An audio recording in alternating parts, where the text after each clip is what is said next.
going, guys? Today the 500i is going to be ripping through some cherry logs with a skip tooth chain.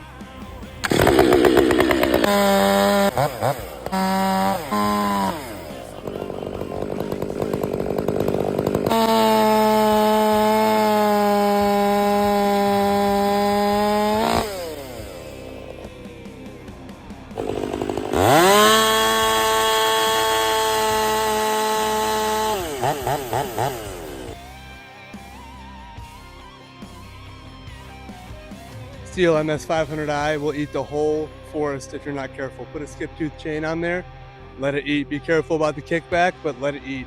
Had to shut it off before it cut up all the logs on my property.